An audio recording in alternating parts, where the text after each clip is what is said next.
Crônicas do Amanhecer, por Feijão, Centro Espírita Allan Kardec.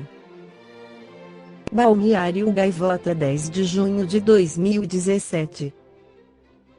Entenda o vício em jogos, drama de Silvana Lília Cabral, em A Força do Querer, parte 02.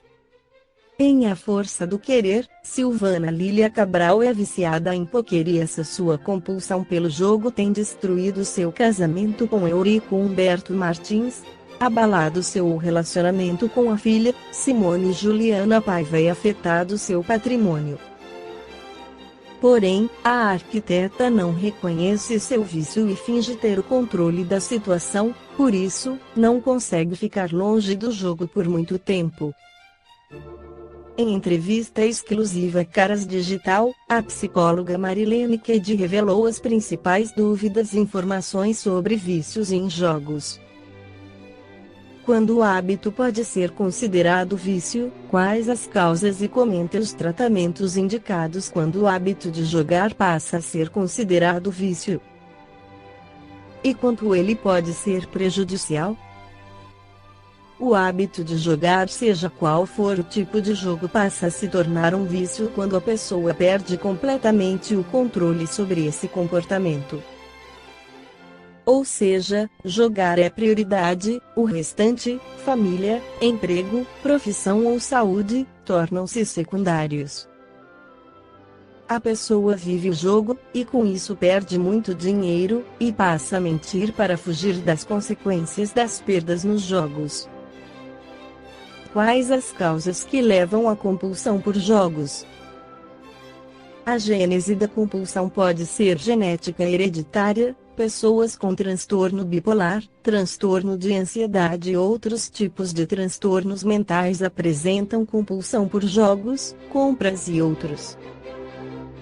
Outro fator importante é o estilo de vida que leva a pessoa a desenvolver um alto grau de estresse e, para amenizá-lo, desenvolve comportamentos, no caso por jogos, que causam algum tipo de alívio, relaxamento e prazer, tirando-lhe o foco de tudo o que causa estresse e ansiedade. Como ajudar alguém que está viciado e não percebe? O primeiro passo é o diálogo firme, que esclareça e também mostre os prejuízos que esse comportamento está causando na vida da pessoa e na vida de quem convive com ele. Quando o diálogo persistente não é eficiente, é preciso incentivá-lo, se for preciso leva-lo ao psicólogo e psiquiatra. O psicólogo irá ajudá-lo a identificar a causa desta compulsão, principal gatilho esta compulsão, então elaborar, resolver essa questão através da psicoterapia. E o psiquiatra irá medicá-lo para que essa ansiedade e compulsão sejam controladas. Alerto que não é uma tarefa fácil se livrar do vício por jogos, como nenhum tipo de vício. Quando este já está instalado, por isso é fundamental que os profissionais da saúde mental, psicólogo e psiquiatra, estejam envolvidos no controle desta compulsão. Quais os jogos mais comuns de se viciar? E agora com a internet é mais comum pessoas com vício em jogos. Vivemos a geração internet, todos estão conectados, ligados ao mundo virtual, globalizado, com muita tecnologia à disposição de todos. São muitos fatores positivos, mas também existem os negativos. A internet é dinâmica, apresenta muitas possibilidades de jogos, dos mais fáceis aos mais difíceis e perigosos, e todos são viciantes, principalmente quando já existe na pessoa uma tendência à compulsão, ao vício. Por isso, vemos crianças e adolescentes, que ficam o dia inteiro jogando, não dormem, não comem, não fazem nada sem uso da internet. Isso é um vício instalado e muito prejudicial para o desenvolvimento dessas crianças. E vemos também pessoas adultas que se afastam da família e se distraem das suas vidas nos jogos, e quando são questionadas mentem também compulsivamente, tentando negar o óbvio que estão viciadas. Sobre os jogos eletrônicos e os jogos virtuais. O livro Comunidade Educacional das Trevas, psicografado por Eliane Macarini e pelo espírito Vinícius Pedro Camargo, esclarece sobre o trabalho dos adversários da evolução do planeta para atrasar nossa chegada ao mundo de regeneração. Fale um pouco mais sobre os jogos virtuais que chegaram ao plano material e foram tão bem recebidos, pediu Enek.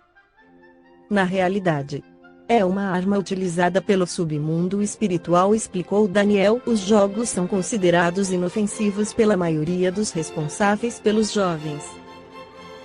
São associados ao lazer e pouco despertam a atenção, pois estão velados sob a falsa aparência de inocência. Porém, a maioria divulga comportamentos agressivos e desrespeitosos. Os heróis, mascarados sob a aparência de defensores da humanidade, agem com extrema violência, facilitando assim o condicionamento das mentes jovens, que passam a considerar como normal esse padrão desequilibrado. Isso está me lembrando o trabalho de um pesquisador do comportamento que usou a técnica do condicionamento para treinar as cobaias. Seu nome é Pavlov, comentei.